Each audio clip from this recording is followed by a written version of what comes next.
Atendezebwa agulumizibwe ekitaffe Ettonda ne Maama Namugereka abawanga obuwangwa mu bwangire bwabwo mbogombogo kyewaggula Elizabeth Nkambwe gwakasigwa kuzikira mbalamusizza baganda bange na bonna abampuliriza mu biti byammwe eby'enjawulo mu buwangiro bwammwe obw'enjawulo mu mawanga gammwe ag'enjawulo. Kitaffe Ettonda ne Maama Namugereka akyakuuma weewaawo katusabe ayongere okubeera nga nammwe babakuuma. Olunaku olwaleero engeri nga we luli lwa Krismasi ate nga lunaku oluli special, katugambe nti luli special nnyo eri ffe abaana b'abantu oba omusiraamu gwa kyayita abaana ndaamu, kubanga lujja oluvannyuma lw'emitwalo 2,920. Gano baagayongeramu ku lw'ensusuuba ez'okubeera nga ba implementinga plan finalizingibwa guno omwaka nga tulinda Ascension already yatandise dda naye nga kya extendingibwa ku lw'okubeera nga obutonzi bwatuula before 2000 ne butuwa akakisa okusobola okubeera nga tweyongerayo weewaawo.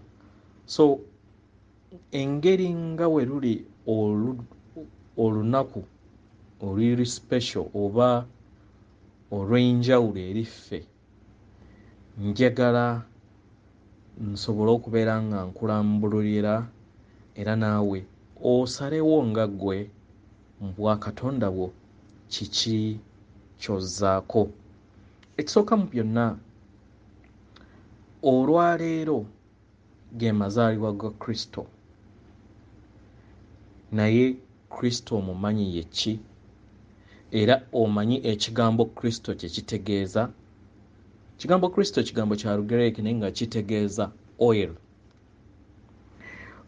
Guno si gwe mulundi ogusoose okubeera nga mbannyonnyola ku movement eno oba ku lugero oluli munda mu ffe oba oluli buli mu bulamu bw'omuntu lwe baasobola okubeera nga bagattagatta okukola ekigambo Kristo oba Yesu Kristo oba obukristaayo bwe tutambulirako oba bwe tuzze tukuliramu, naye ng'amazima ekituufu kiri munda mu ffe, kubanga era nga bwe babagamba nti Kristo ali munda mu ggwe, ddala kituufu ali munda mu ggwe. Mu mutwe gwo oyinamu amaanyi ag'ebika bibiri, ekikazi n'ekisajja. Ngenda nnyo okulaba nti nno neesigamya amannya agaffe ge tumanyi mu Africa,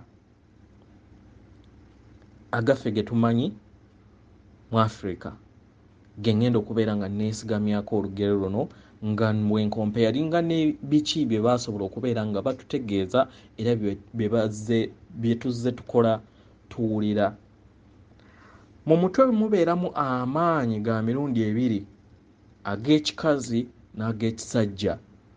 Mu bazungu oba mu bagulumeeru amaanyi ago gaalinga gamanyikiddwa nga Yozefu ne Mariya. Yozefu nga ge maanyi ag'ekisajja agatudde mu paati emu ey'obwongo, then ne paati endala ng'etuddemu amaanyi ag'ekikazi agamanyikiddwa nga Mariya. We tuba nga tuzze mu ffe Abaganda kye tuyita amaanyi aga maama Namirembe ga taata Tonda. Oba mukitegeera? Kati mu bo waliwo mumwo mwennyini munda ate mu bwongo mulimu structure eri mu foomu ya eggi. eri mu foomu y'eggi nga mu ggi omwo mulimu organs ez'emirundi ebiri. Organs ezo ziyitibwa mu luzungu pineal gland ne pituitary gland, naye nga ziri enclosed mu ggi, oba mu form of eggi nga liri ddala mu bwongo bwaffe. So organ emu ezaala amazzi amaanyi, ezaala omubisi gw'enjuki, oba ge twandigambye nti ekintu ekyefaananyirizanga oba liquid eyeefaananyiriza omubisi gw'enjuki. Endala nezaala amata oba ekyefaananyirizanga amata. Awo wewava okugereesa oba olugero olubagamba nti ensi ensuubize ekulukuta omubisi gw'enjuki n'amata.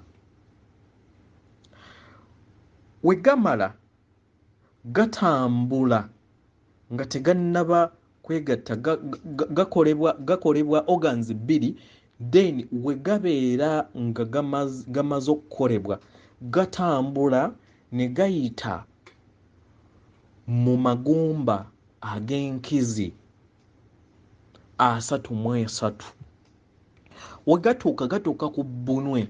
Ku bbunwe awo waliwo amagumba ageegattirawo 5 ne gakola ekitole.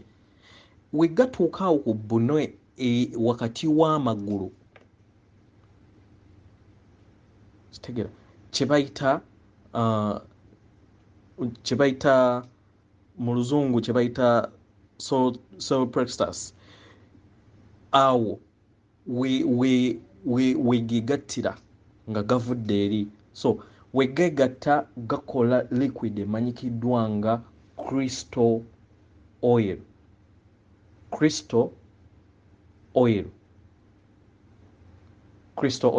Kati awo crystal oil akoze eki? Akoleddwa. Naye mu kukolebwa akolebwa olunaku we wazaalibwa, enjuba we yali,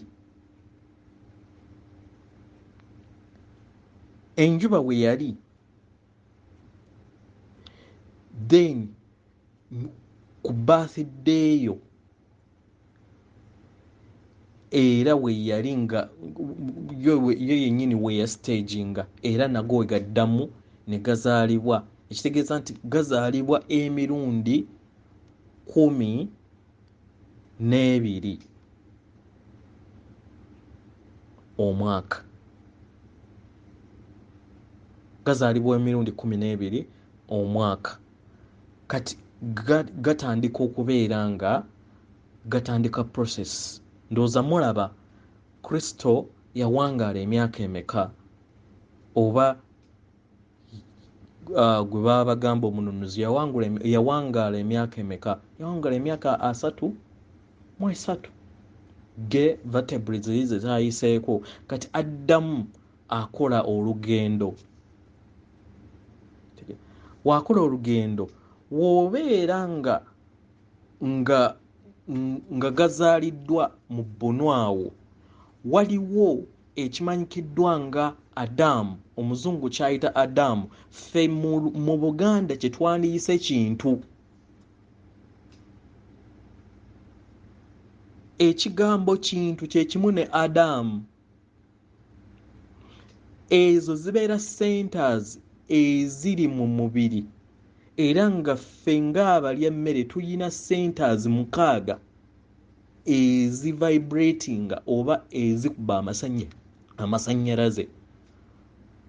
So we zituuka ku bunwe nga gamaze okwegatta ne gakola Kristo, waliwo kintu oba Adamu abeerawo, naye abeera mu low vibrations. Kati okuva edda bajjajjaffe baalinga beegenderezanga nnyo luno olunaku okusobola okubeera nti kibasoboseza amazzi ago galeme kufiira awo mu bbunwe, kubanga ge gakola obulamu bwaffe. Kati awo tugenda kusibawo akati kiki ekitta amazzi ago nga ne galema kubeera nga gayambuka okusobola okubeera nga gatuuka ewali Adams endala 5 ezi vibrating okukola obulamu. Ekisooka ky'olina okutegeera ekitta ebintu oba amazzi gano, ekisooka mwenge. Omwenge gutta amazzi ago. Kitegere, omwenge gutta amazzi ago.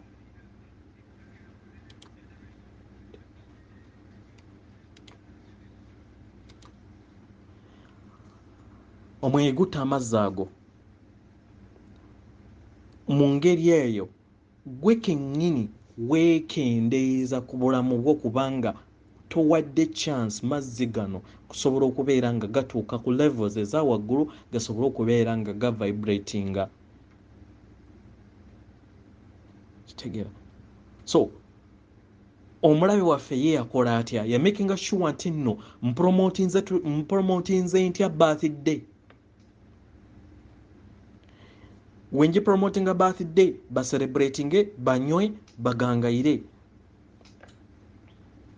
basobole okubeera nga betta bo bennyini, kubanga mission ye bo engeri we batayina mwoyo, kubanga nabagamba abaasikayo gano amaanyi oba families ezitambulirako abantu abatayina myoyo, abatayina mizimu ziri 13.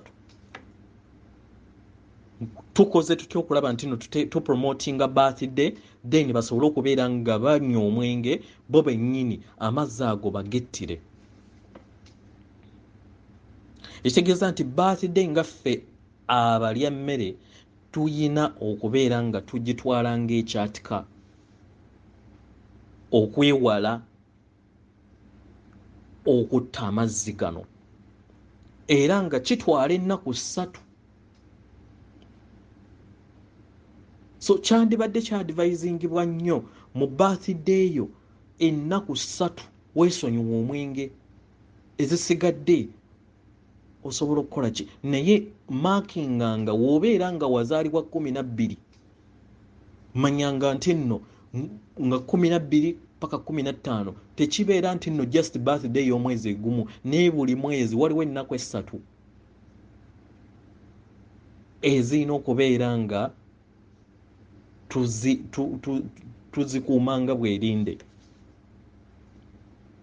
kubanga y'engeri amazzi oba Kristo wazaalibwa bujja munda muffe. Kitegera? Ekirala, okwegattira mu nnaku zino, amazzi ago gaba gakyali mu vibrations eza wansi oba eza magnetic fields eza wansi, nakyo kitukendeeza ku bulamu. Ekitegeeza nti nno mu nsi gye tugendamu tugenda kubeera careful n'ennaku zino. Kibadde kiri just wabamaama bokka oba basista baffe nga beekoonya obugere, naye naffe abasajja tugenda kubeera careful mu nnaku zino ze twandibadde tuyita ez'obwerinde, we tulina okubeera nga tukyajingira. Ebirala, ebirowoozo byo kasita obeera ng'olina negative thoughts, ng'olina envy oba obujja, kitegera? Ekirala okubeera ng'owankawanka nakyo kisobola okubeera nga kitta amazzi gano, kubanga jjukira gaba gakyali mu low vibrations. Ekirala, okulya ennyo kweza ennaku nazo kitta amazzi nakyo kitta amazzi ago. nga gakyali mu low vibration. Kigatta gatya nti nno emmere eno weeyingira mu mubiri gwo mu excess, then omubiri bugifuulamu omwenge. Kati awo wegagattira. Ninga ndowooza mu nsi gye tugendamu twandibadde amazima tulowooza ku bintu bino, kubanga twebuuze lwaki bajjajjaffe okuva edda nedda bawangaala ebbanga ppanvu. So nga newankubadde nti nno ababadde batufuga Draconian forces oba families ezitalina myoyo zo za making sure nti nno zitukiipingira oba zituwa ebintu ebisobola okubeera nga tetubikuka ntegeera yaffe na kutegeera obwa Katonda, naddala ku Pioneer Gland nga batuwa bateeka amazzi nga galimu fluoride, hydrofluoride. Fluoride ono era gwe bateeka ne mu Colgate. Jukira bo bennyini kye baakola network eya media ne bakola network ey'amasomero be babadde bakontrolinga nga ebikyamu babitusomesa ng'ebituufu era bye birina okubeera nga bikola, naye nga balina ambition zaabwe. Tubawadde tutya kino era ne tukipromotinga era ne tuteekawo basita abo be tuyita baserebo ne bakipromotinga, abasigadde bonna ne bagendera ku ekyo. Nga we mulaba nti nno empisa eyagala okufuula abantu zombies era bagipromotinga, batandika ndowooza nga mugiraba nga bagipromotinga nga bakozesa celebs. Naye nga golowooza bo baserebo baalinga bali in line in that? No. Ne bebeera nga balina bo already babeera baba designingira dda antidote nga tebisobola kubakwata. Nga tebisobola.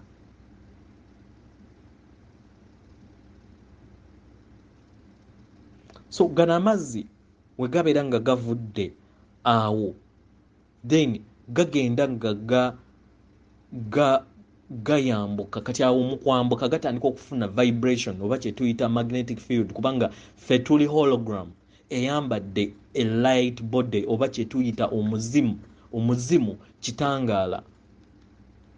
Kati gagenda gatuuka mu atoms oba kye tuyita kintu ez'enjawulo nga wezi manipulate nga wezi oba kye tuyita impulses mu science oba kye tuyita magnetic fields ne zikuba ne gabeera nga geeyongera mu masannyalaze we wali adamu eyeri mu mutima. Kitegere adamu eri mu mawuggwe okubeera ng'olina okubeera ng'ossa bulungi. Ensonga lwaki babagamba muteekemu mask emzo olw'okubeera nga tossa bulungi okusobola okubeera ng'opreventinga adamu endala oba kintu endala ekuyamba okubeera nga oyimusa oba ovibratingisa amasannyalaze ago.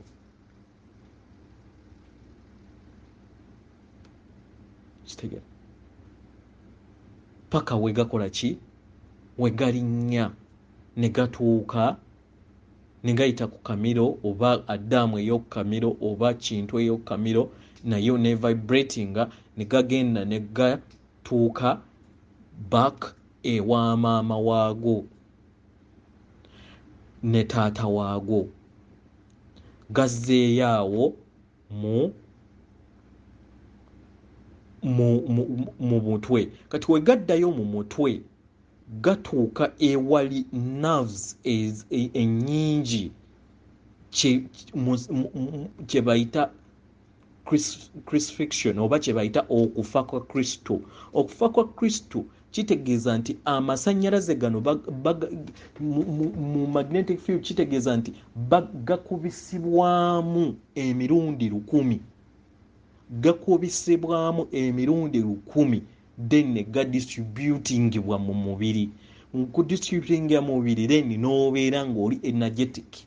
Naye mu go waliwo 10% egenda okubeera nga ezuukusa obwongo, percentage y'obwongo n'okukola omusaayi omupya. N'okukola omusaayi ki omupya. Awo wewava okugereesa okwa 10 diddizenga Katonda.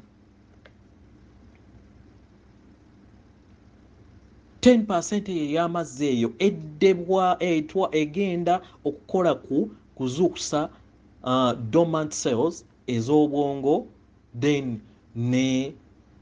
n'okukola omusaayi omupya oba obutaffaali oba omusaayi omupya. Naye kati jjukira, w'obeera nga wagattidde eri wansi, ekitegeeza nti nno omusaayi gwo gwennyini gubeera nga togenda kubeera na musaayi mupya, buli kiseera gujja kubeera nga tegwerenewingira, kubanga gwe kennyini behaviors zo zennyini ze zikwettira. Era nga we nabagamba awo emabega nti nno Lucifer tumuwaayiriza bwereere, kubanga Lucifer ye actor. Kitaffe Tonda ne Maama Namugereka we baali bateekawo essomero lino lye tutambuddemu oba lye tuyiseemu okubeera nga tutuuka ku level gye tutuuse olunaku olwaleero, yabuuza ani anaasobola okubeera ng'azannya negative side okusobola okubeera ng'abaana basobola kuba tusobola kukuza muntu kyejo n'ayiga. Abaana bonna ab'ekyejo at the end of the day tebabeeramu mulamwa. Kino kigenda nti maaso awo gye tulagana ddala mu mwaka guno we tuddako, abanaabeera basobodde okubeera nga basengejjebwa, nkyemmanyi nti abasinga bonna bajja kusengejjebwa lw'ekisa n'amaanyi aga magnetic fields agasobodde okubeera nga gayongera ku bwongo bwaffe okusobola okubeera nga tukkiriza amazima. Bajja tuwa flashes obulamu bwozze incarnatinga emyaka 200 egyo mu 9, kubanga trust me tosoose kujja luno okujjako emyoyo egimu egibadde egikyali emipyapapya, naye waliwo abasinga myoyo mikadde gizze nga ginvolvinga gisobola okubeera nga giyitamu experience. Kati nga woonaagamba nti nno omaze ebigezo, kati ne bakuwa preview ey'ebigezo byo. Waliko kabaka, waliko omusabirizi, waliko omutemu, waliko judge, oba ekitegeera byonna n'obigattagatta n'osobola okubeera nga obuilding obwa Katonda bwo. Kati olunaku olw'enkya Kristo oba omwana w'omuntu eyakkirira mu nnyama nga muzimu azaalibwa bujja mu mubiri naye nga Katonda. Man who came in flesh as God, kubanga omuzimu tegufa, omuzimu energy guli part of the source nga bwe bwa Katonda. Nga we nabagamba nti nno w'obeera otestinga ocean n'oggyako akagiraasi n'okatwala mu laabu, quantities eziri mu ocean era ozisamplingira wano mu glass, tosobola kusitula ocean yonna nti ogende ogitwale mu library okutegeera nti neri polluted. Bajjayo kagiraasi then ne basobola okubeera nga basampolinga. Mukusampolinga n'okonfaminga nti ennyanja eno eri polluted. Kati naawe weetwale, nze naawe tiweetwale nti tuli part of God, tuli part of Taata Tonda ne Maama Namugereka, nga bo be ocean ennene gye bajjamu emyoyo oba emizimu egitudde munda mu ffe nga bwe bwa Katonda bwaffe, era nga Katonda atudde munda mu ffe, era nga Lubaale naye atudde munda mu ffe, kubanga Lubaale yajja n'atuula mu kifo ekyo ekya Pioneer Gland. awo akatundutundu omuzimu omusambwa ejjembe bwe lituula nga lizza okwogera jjajjaawo kye bayita the holy place, the holy of the holiest. Naye Katonda ali munda mu ggwe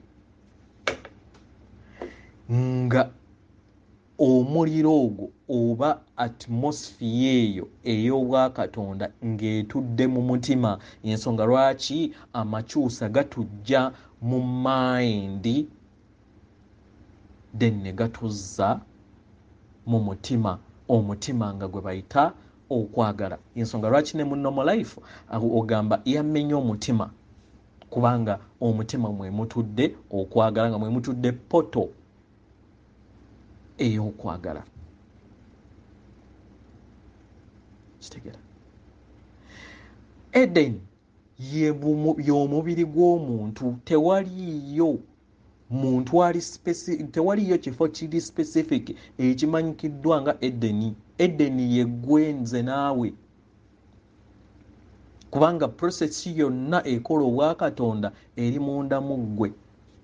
Era n'amazzi gano okubeera ennaku essatu ze mbagambye okubeera nga omuntu alina ozibeera mu bwerinde, n'enjuba ebeera ku axis nga 21 then n'etandika okuddamu okutambula nga 24 n'ezaalibwa bujja. Ekyo kiba kituwa cycle ffenaffe we tulina okubeera nga tweyisaamu, kubanga kitaffe Tonda ne Maama Namugereka yatugamba leka eby'omu ggulu bibayigiriza eby'omu nsi. Nziramu okubakatiriza nti ekika ky'oyina tolowooza nti nno jjajjaawo nze ndi Wambogo, nti jjajjaawo nti yakeera bukeezi ku makya n'afuuka ow'embogo. Ekika kyo kisibukira ddala mu mmunyeenye ey'omu ggulu. Ekyo obadde tokimanyi. Muve ku byabalya mmere. Kye kiseera tutandika okubeera nga tutambulira ku mazima. Abatalina bika nsobi, abatabimanyi, tekimenyinga nti tabiina, naye akiyina naye butamanya. Oviira ddala mu munyeenye n'ekika ekyo. Era nga n'amateeka gatambulirako, era g'oba oyina okubeera nga okola oba osika nga osamirira oba kye bayita okutambirira oba okusamirira bajjajjaabo ne bakubuulira ebikolebwa mu munyeenye oba mu ggulu ze tuyita eziri waggulu, then n'osobola okubeera ng'otegeera sisitimu eyo nti ow'ekika n'ow'ekika teyeewasiganyaamu, kubanga n'ab'emmunyeenye abali mu y'embogo bafuna abagole oba bawasa okuva mu mmunyeenye endala. Principle eviira ddala mu ggulu. Kitegera eviira ddala mu ggulu oba eviira ddala mu astrology. Yensonga lwaki mu bana abantu we baali badesigninga balabe baffe badesigninga ne batugamba nti temwesembereza astrology wa sitaani, naye nga baali batukola disservice basobole okubeera nga batwerabiza, basobole okubeera nga oddaawo ne weerowooza nti oli kifunfugu, batwerabize wa gye twava, kubanga lino ssomero gye twajja okubeera nga tuyigiramu okusobola okubeera nga tubanguka. Obwakatonda butudde munda mu ffe, kubanga tuli hologram, tuli part of the source, tetuli wabweru, tuli mwana wa Katonda. Kati olunaku olwaleero engeri weeri Christmas, olwaleero lunaku lwa bbeeyi nnyo eri, kubanga ye final examuza yaffe ng'abalya mmere.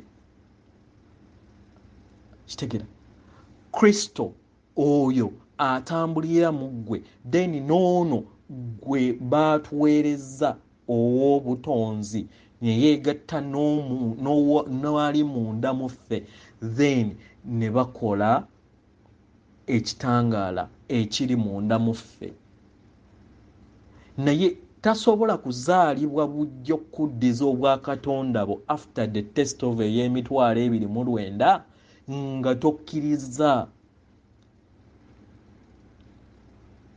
Olina okukkiriza nti ye ggwe omwana wa Katonda omulamu, so omu yekka.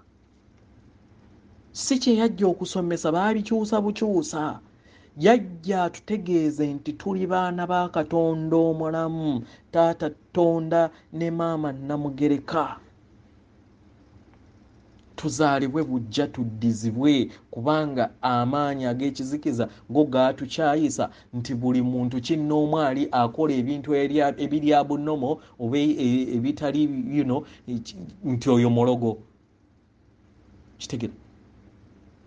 Naliko ku TV emu nga waliwo omwami annyonnyola yali ndowooza omu ku TV presenter nga munnyonnyola nti waliwo ensi eziri mu bbanga awo gaggadde ezirimu n'ebibuga, ono n'amuyita omulalu. Naye nga kyekituufu, gwe okubeera nga tomanyi kintu tekitegeeza nti tekiriiyo. Wano we tuli mu levels ez'enjawulo eziri separated mu bwengulu awo ne wansi. Waggulu awo waliwo ensi nnya nnamba nga zirimu ebibuga byamu, abantu baamu. Kitegera. Tulinganga abali mu drawer naye ng'eri separated with a magnetic field. Kati nga ngeri wo behavinga mu ssomero yengeri wo osobola okubeera nga owessa.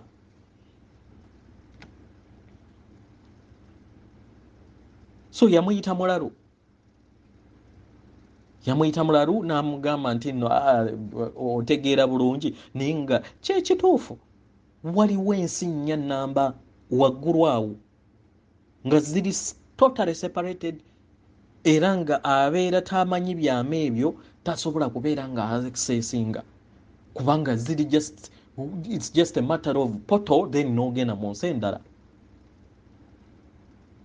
Ne wansi MC nnya omulala waawuli akuyita mulalu, naye n'atamanya nti akuyita omulalu kubanga omubuulidde amazima ye ate ye mulalu.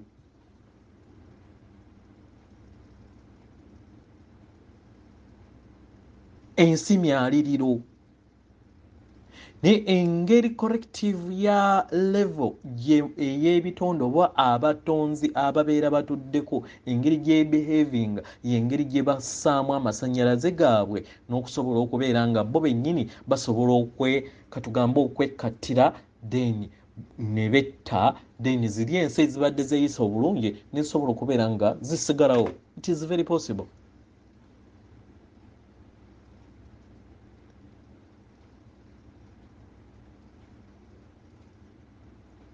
Ekirala, Kristo tasobola kuzaalibwa munda mu ggwe nga tumaze bino ebigezo ng'okyakkiririza mu bikadde, ng'okyakkiririza nti alina okkununula y'oli ali wabweru. Nedda, Kristo ali munda mu ggwe kubanga Kristo taliiyo physical.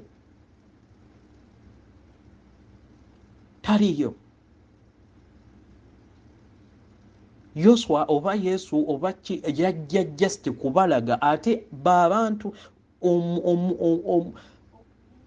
kabaka bulamu oyo aka mu mawanga agabeera gayonoonese nnyo. Gwe abeera teyakkawo omanya nti at least oli kalekaleko, mwali kalekaleko okusinga abalala gye bakkira, naye ate tekitegeeza nti nno taliiyo wowo waali gyali ewuwo era nga ye kabaka bulamu. Wabeera nga teyazaalibwa, manya nti nno gwe ng'Omuganda tewatuuka ku level ya bwonoonefu nga bali gye yaddamu n'azaalibwa okusobola okubeera nga abatereeza. Naye yajja kubatereeza kubagamba nti Kristo ekitali bulamu, kubanga gano mazzi gali buli kitonde ekiyitibwa omuntu. era nga gekalinga obulamu obukutuddemu.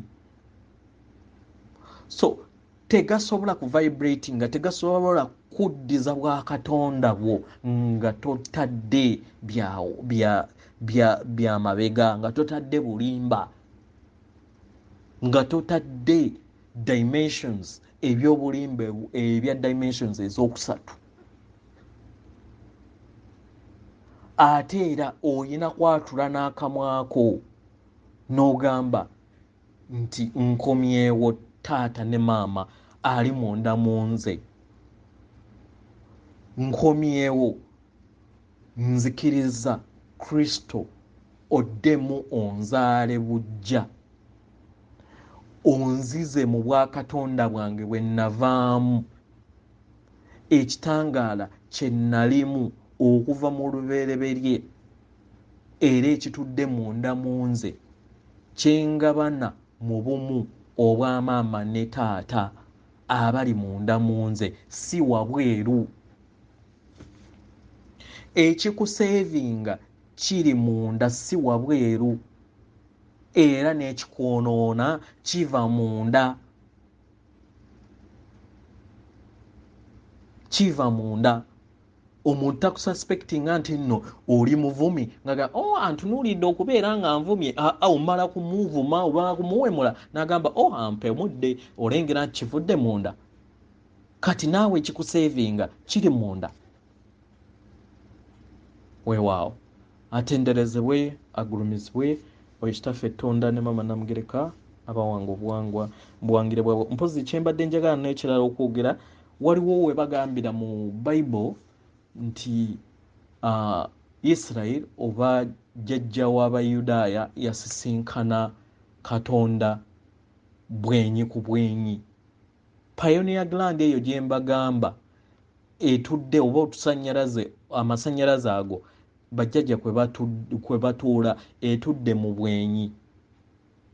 Kitegeera kye baali bagezaako kubagamba nti nno awo ewatuula omwoyo ogw'obutonzi gwagusisinkanye bwenyi ku bwenyi n'atafa, kubanga muku mazzi gano nga gakomyewo okuva wansi okwambuka waggulu gakubibwa pioneer gland emirundi 1000 ne gavibratingibwa then n'ofuna obulamu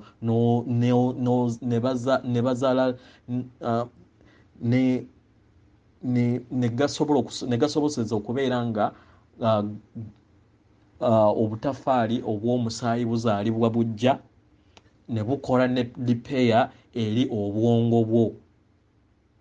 Kitegeera mweri 10%. So ekyo kyekivaako ekya face to face oba ey'okusisinkana. Era w'obeera osomye Bible bagamba ekifo we yasisinkana oba we yalwanira ne Katonda baayitawo panio. Baali bapointinga ku kigambo ku katundutundu ako aka pioneer gland. Ekirala amazzi we gakulukutira oba amazzi gano omubisi gw'enjuki n'amata mwe gayitira okugenda mu Bethlehem mu Bunwe gye bayita Jordan, River Jordan, ng'era eri mu foomu ya omusota kubanga maama waffe Nattimba. Era w'obeera ng'osomye ebitabo ebisinga ogenda okusanga gye bayita serpent oil or the snake oil. Yoyo Kristo era y'omu. Kitegeera naye gwe baakuteekamu illusions n'osobola n'olowooza nti nno gwe nti maama wo enemewo, naye nga maama waffe ffenna ye Mama Nattimba mu spiritual realms. Ye Mama Nattimba. Garden of Eden nga ye gwe mubiri gwo munda. Ebyo byonna by'olaba oba atmosphere bwonna obutonzi bwonna kubanga oli ttonde ery'obutonzi okola galaxy yonna. Era kyova olaba nti nno maaso gy'oba olaga n'otuuka ku dimensions eza waggulu otandika okutonda planets, otandika okukola kyova olaba nno tulina galaxies nnyingi tituyita mu process eno tusobole okubeera nga tutuuka ku levels ezitonda. Gwe tunuulira essomero, omwana ow'ennassale atandika mpola n'amala n'azimba ekizimbe. Okitegera? Naye nga wansi abeera yatandikira ku bintu birala n'afuuka engineer, abalala ne bafuuka balooya, abalala ne bafuuka bazimbi, abalala ne bakomawo ne basomesa. Oba okitegera? Ne cycle bwetyo weeri ey'obwakatonda bwaffe. Kitegera? So kyekiseera muganda wange mwannyinaze weddiza obwakatonda bwo. Kyekiseera ove mu bulimba osobole okubeera ng'otegeera nti nno kyekiseera odde mu bwakatonda bwo, otonde ensi empya, otonde ensi eyo kitaffe Tonda gye wamusaba nga tonnaba kujja, ne gye wamugamba okusobola okubeera nga tutaasa abaali babulidde ku mutendera guno gwe tulimu. Kyekyatuleeta olunaku olwaleero okusobola okubeera nga tutuukiriza akalagaano ako ke wakola ate ng'olayira. Maaso bali bikulaga. Weewaawo. Kusindikira ekitangaala n'ekitangaala, nkusindikira ekitangaala, ndikwagala, nkusindikira okwagala. Ndi ddembe, nkusindikira eddembe, ndi omwana wa Katonda omulamu, Taata Tonda ne Maama Namugereka. Weewaawo. Akuume atakuumira mpeera.